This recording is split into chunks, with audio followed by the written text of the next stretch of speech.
Hello and welcome to the Solid Signal podcast for Tuesday, June 18th, 2013. Today, we're going to be talking about DirecTV service for business. Now, when you think about a business that has DirecTV service in it, you're usually thinking about a sports bar. That's because DirecTV has done a great job marketing to sports bars and proving that you just put up a few televisions, your customers stay a little bit longer, and the service more than pays for itself. In fact, it generates profits for you. But there's an awful lot more to DirecTV for business than just sports bars. For example, public viewing scenarios like restaurant waiting rooms, doctor's offices, stuff like that, even in front of the reception area in your office. This is important. We want to give people a good impression of the time that they spend with you. You don't want them to seem frustrated, you don't want them to be upset, and at the same time, providing every customer with free Wi-Fi gets awfully expensive, and customers aren't happy with slow connections. In fact, many customers would just rather use their own data plans anyway.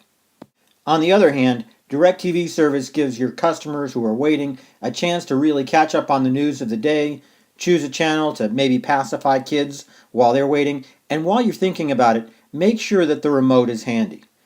Remotes are inexpensive and customers might just walk away with them, that's true. But if you think about it, it's a great way to increase customer satisfaction by making sure they feel like they've got power over their waiting room time. There are also private viewing scenarios, like lunchrooms or the boss's office. This is especially important in cases where there could be natural disasters, freeway closures, snow, all that stuff that people really need to know about. And yes, of course, they're going to look to the internet for that as well. Sometimes the internet isn't as timely as it needs to be, and upgrading your infrastructure so that everybody can watch live video at the same time can be very expensive, especially compared to just a single DirecTV private viewing account.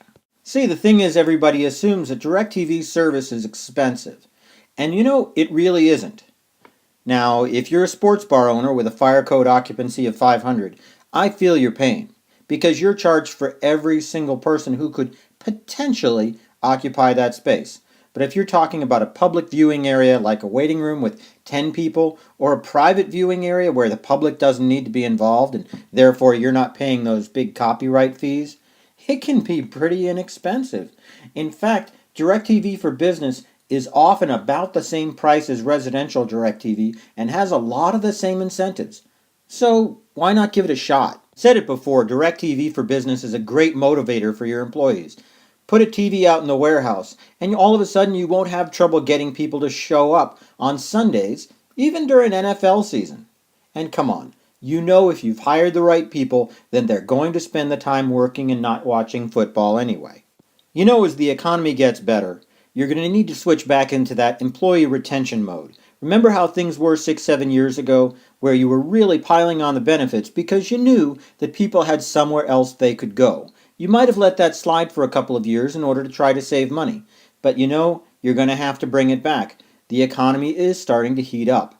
So why not build that sense of camaraderie and make the workplace a little bit more fun by sticking in a television in the lunchroom?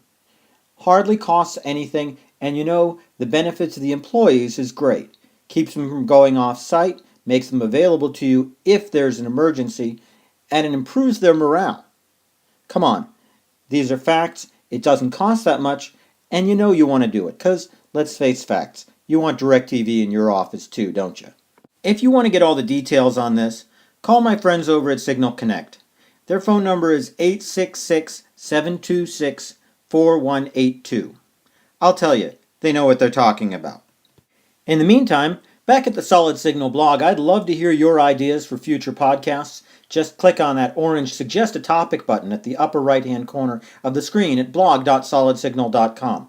I'll be looking forward to reading everything that you send me, and until then, have a great week.